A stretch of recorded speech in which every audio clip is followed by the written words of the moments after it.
আর এসবের মাঝেই হরমুজ প্রণালী পার হয়ে এলো জাহাজ ভারতে।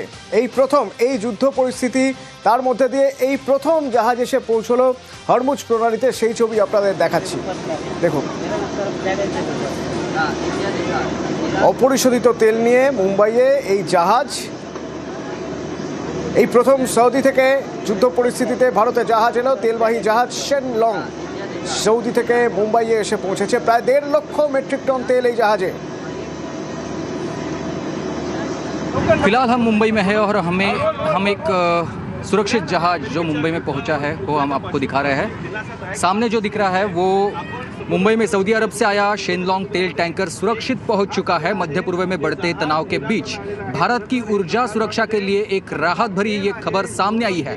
उपलब्ध शिपिंग डेटा के अनुसार शेनलॉन्ग टैंकर 8 मार्च को होर्मुज जलडमरू मध्य पार किया और यह समुद्र मार्ग दुनिया के सबसे महत्वपूर्ण तेल परिवहन मार्गों में से एक है। सऊदी अरब, इराक, कुवैत और संयुक्त अरब अमीरात से निर्यात होने वाले बड़े हिस्से का कच्चा तेल इस रास्ते दुनिया के विभिन्न देश तक पहुंचाया जाता है।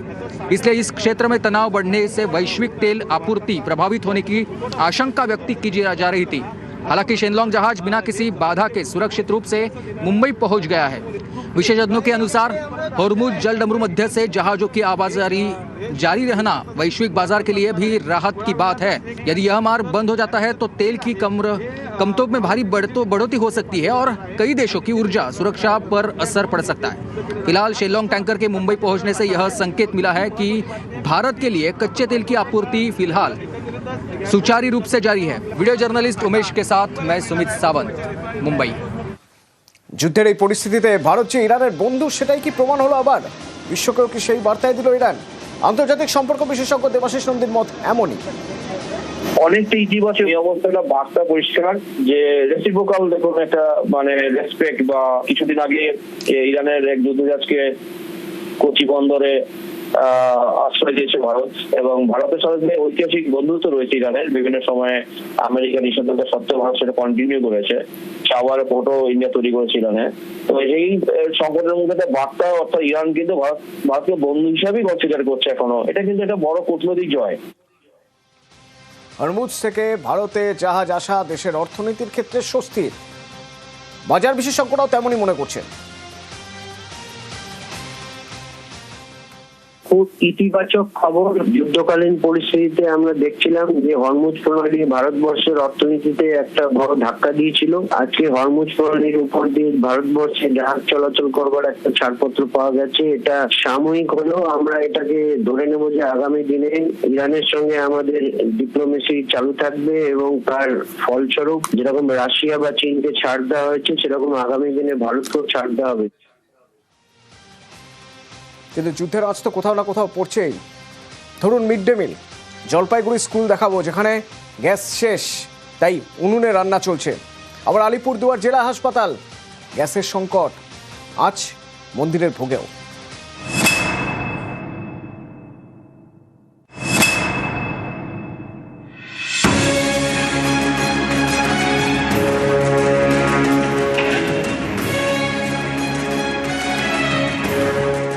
উনুনে ফুটছে ডাল, পাশে পড়ে রয়েছে গ্যাস ওভেন। জলপাইগুড়ি সদর প্রাথমিক বিদ্যালয় স্কুল কর্তৃপক্ষের দাবি মঙ্গলবার গ্যাস শেষ হয়ে গিয়েছে। এতদিন স্থানীয় ডিস্ট্রিবিউটরের থেকে গ্যাস কিনে আনা হতো। মঙ্গলবার সেখান থেকে জানিয়ে দেওয়া হয়েছে বাড়তি সিলিন্ডার নেই, তাই স্কুলে দেওয়া যাবে না।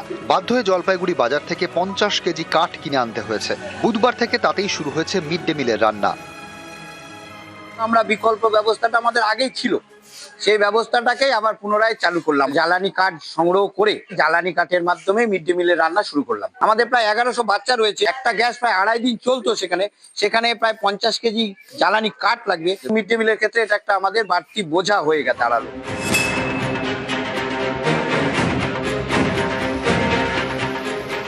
আসানসোল জেলা হাসপাতাল, এই হাসপাতালে প্রতিদিন প্রায় 750 রোগীর রান্না হয়।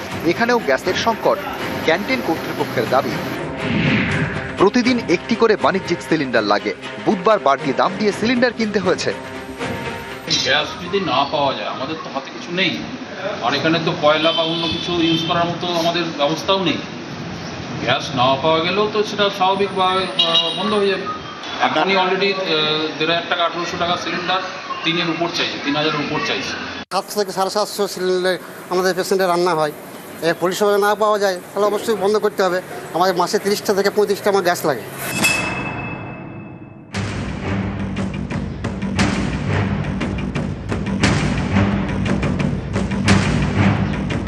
বাগবাজারের সারদা মায়ের বাড়ি, এখানেও গ্যাসের আঁচ। ভক্তদের জন্য ভোগ বন্ধের সিদ্ধান্ত নিয়েছে কর্তৃপক্ষ। রামকৃষ্ণ মঠ ও মিশন জানিয়েছে ভক্তদের ভোগ রান্নার জন্য সপ্তাহে 12টি সিলিন্ডার লাগে। বর্তমান পরিস্থিতিতে গ্যাস বাঁচানোর চেষ্টা হচ্ছে, তাই ভক্তদের জন্য ভোগ বিতরণ বন্ধের সিদ্ধান্ত নেওয়া হয়েছে। এটা তো দুর্ভাগ্যজনক, ভোগটা যদি এভাবে বন্ধ হয়ে যায় গ্যাসের জন্য তাহলে তো খুবই দুঃখজনক ব্যাপার এটা।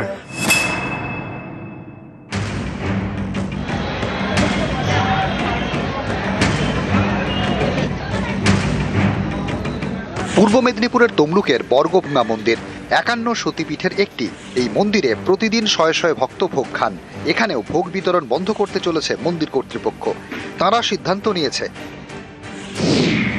21শে মার্চ থেকে ভক্তদের ভোগ দেওয়া বন্ধ।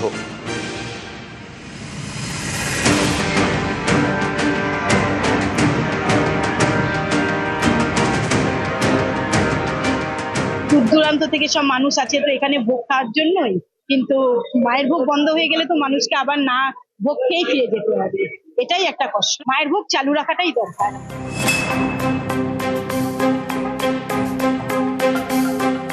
দীঘার জগন্নাথ মন্দির, এখানেও গ্যাসের আঁচ। মন্দির কর্তৃপক্ষ জানিয়েছে দীঘার মন্দিরে প্রতিদিন 3,000 ভক্ত ভোগ খান। সেই সংখ্যাটা কমিয়ে 750 করার সিদ্ধান্ত হয়েছে। দীঘা জগন্নাথ মন্দিরেও যেখানে আমরা ব্রেকফাস্ট লাঞ্চ ডিনার স্টার্ট করেছিলাম, প্রায় 3,000 লোকের জন্য আমরা ব্যবস্থা করতাম, কিন্তু এখন আমরা গ্যাসের সিলিন্ডারের জন্য 750 লোকের রান্না করা হচ্ছে। 56 ভোগ ওটা আমরা ফার্স্ট প্রায়োরিটি দিচ্ছি, ওটা রান্না হচ্ছে। জগন্নাথের রান্না কিছু কাঠেও হয়, ধরুন ওরকম কিছু সমস্যা হয় তাহলে আমরা কাঠে শিফট করতে পারবো, কিন্তু যে সাধারণ মানুষ আছে ওদের জন্য সন্দেশ আর এসব রান্না করা হয়, ওটা ইম্প্যাক্ট হবে যদি প্রবলেমটা কন্টিনিউ করে।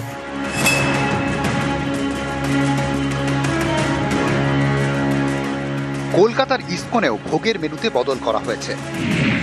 ভাত, ডাল এবং 4 রকমের সবজির বদলে দেওয়া হচ্ছে খিচুড়ি। কলকাতায় আমাদের প্রায় দিনে 3-4টা সিলিন্ডার লাগে, তো আমরা ওটা সেভ করার জন্য আমাদের যত ভক্ত আছেন যারা আশ্রমে থাকেন আর আমাদের গৃহস্থ ভক্ত, ওদের জন্য আমরা এখন খিচুড়ি মাত্র সার্ভ করছি। আগে আমাদের অ্যাটলিস্ট রাইস, ডাল, চাপাতি, 3-4 রকমের সবজি হতো, ওটাতে অনেক গ্যাসের সেভ করা যাবে। নিউজ 18 বাংলা।